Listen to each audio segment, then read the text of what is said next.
patient Favre is, because he's had a few series where they have nothing. They have no rhythm. Let's just see if he gets a little anxious here.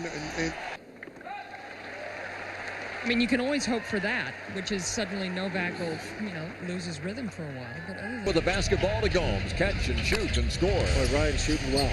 Good rhythm.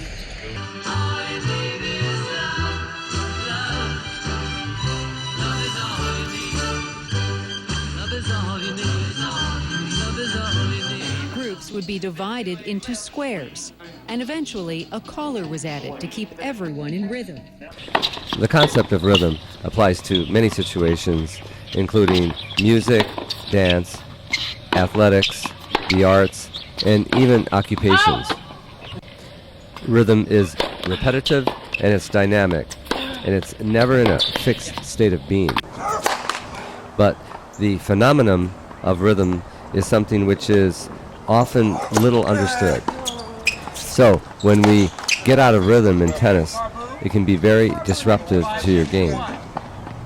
So how can we develop this innate skill in all of our matches to keep us in what people refer to as in the groove?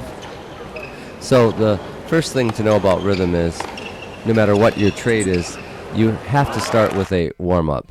All performers, artists, musicians, and athletes have some type of a routine warm-up before they head into peak performance.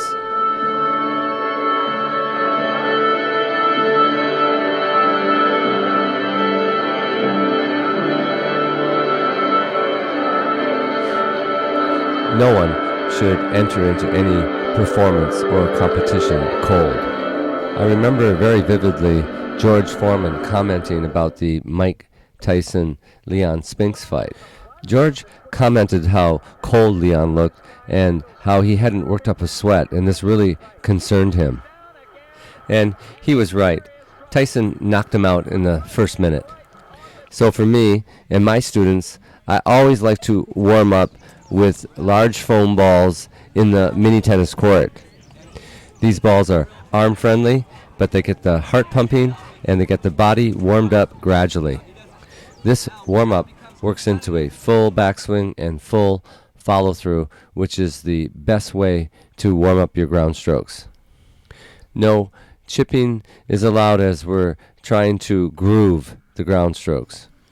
And I must admit, being a coach, it can be somewhat frustrating, especially with my more advanced players who cannot maintain a mini tennis rally.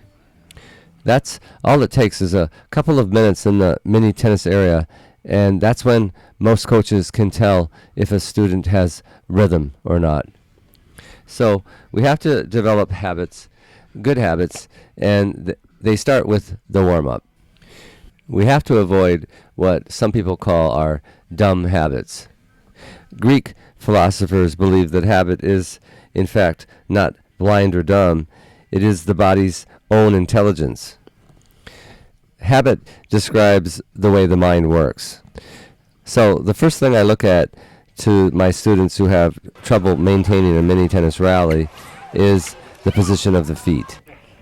9 times out of 10, the students' feet are too close together. So this habit has to be unconscious. Here we can see Dementieva in a perfect ready position.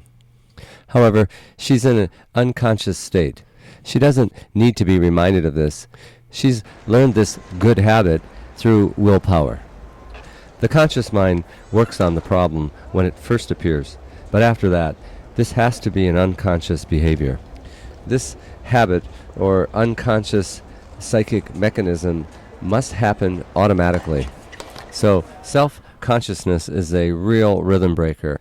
For example, let's look at Nadal's tugging habit. He is in no way self-conscious about the fact that there are thousands of people watching him do this.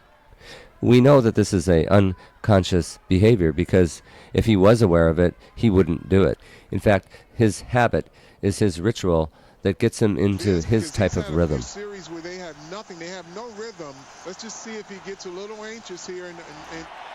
gets a bit undisciplined and try to go for a big shot here. 1st and 10 at the Packer 10-yard line. Worst field position for Green Bay tonight. The play call was green right close. Fox 2, Z post, Y basic. We kind of just talked about the play and said, this is going to be the play to score. Favre under center, fakes the pass. Now back to throw deep. He rainbows right side. He's got his man.